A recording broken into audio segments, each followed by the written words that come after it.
El Comercio y La Voz de Avilés ponen a la venta este domingo el anuario del fútbol asturiano. 192 páginas a todo color y con imágenes de todas las categorías, desde prebenjamines hasta la segunda división e incluso el fútbol sala.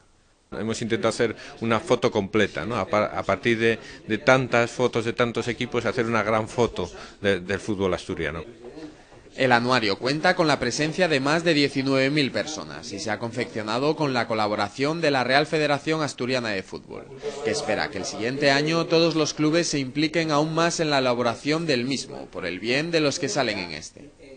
Los que se van a ver ahí, los niños sobre todo, todas esos 1.200 clubs, va a ser para ellos una satisfacción muy grande verse reflejado en un anuario que después queda en el recuerdo y que lo van a poder ver todas sus familias y esos críos, pues para ellos significa tanto que, bueno, una ayuda más a que la gente siga en el fútbol, siga en el deporte.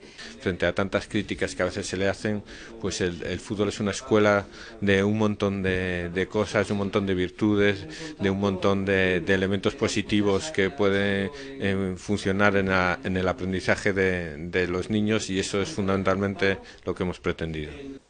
Por 4,95 € los lectores podrán adquirir este documento único y exhaustivo sobre el fútbol del Principado.